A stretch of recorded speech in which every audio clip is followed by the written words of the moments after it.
It's a very exciting opportunity for Manchester. It brings together three very strong partners, in particular the Christie Trust with the very strong and large catchment area we have for patients.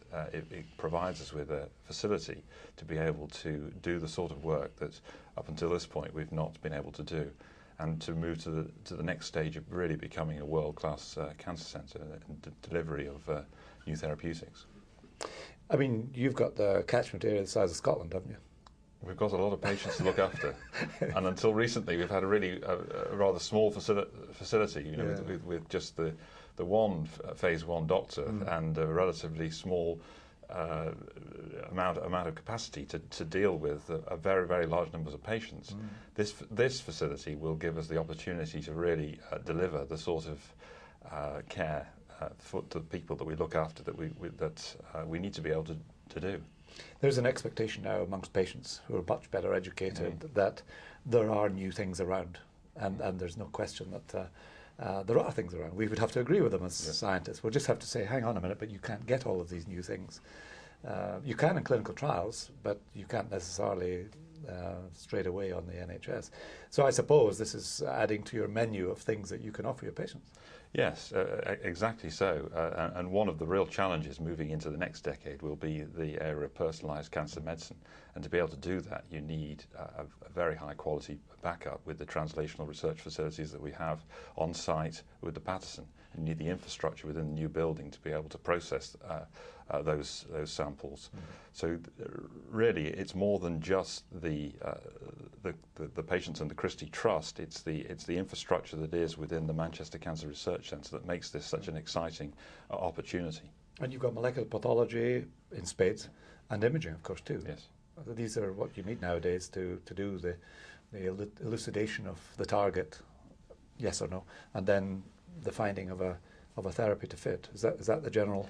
Yes, I mean, this is a great opportunity, particularly with the links between the clinical experimental pharmacology group run by Professor Dive and jointly with Malcolm Ranson, which has long since been an area of excellence for us. But to develop that platform further and to be able to expand it will put us in a very strong position as we move forward with this personalised cancer medicine into the next decade.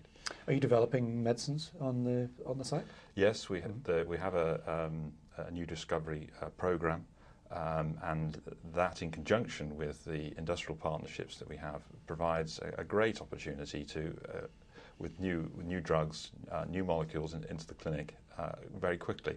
So that will enable the Christie site to have that really unique opportunity to be putting new medicines into cancer patients in a very quick way. The patients are always concerned about the delays. Yes. And it must be very frustrating for you to have to say, well, yes, I'm sorry, there's another committee to go through this, or there's more money for this. So you think this is it's not all going to go away, but it will get better.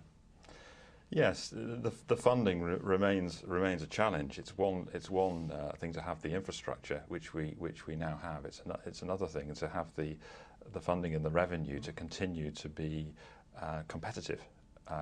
So that remains a challenge. But we're in a very good position at the Christie with the Christie charity provide a tremendous opportunity for us to do things which other cancer centres are less able to because of the funding streams that comes through. In addition to that, as you well know, Cancer Research UK are a very big partner in this initiative, and it's those organisations working together through the Manchester Cancer Research Centre that provides us with that unique opportunity to be world class. So you'll be competing internationally now? Yes, we will in a way that previously we couldn't. Where we can talk now about being competitive with centres such as the MD Anderson, and we couldn't have dreamed of doing that 10 years ago because the facilities we had were not at that level. And now with the greatly increased capacity to be able to put new drugs into patients, linked in with the world-class institute we have in the Patterson, with the very large numbers of patients, which puts us at a very high level. You know, we are the largest cancer centre in Europe, and that patient population enables us to be world class if we've got the facilities which we now have to be able to do that. Congratulations. All I can say, it's terrific. And I hope that we'll see sparks flying from the northwest of England very soon.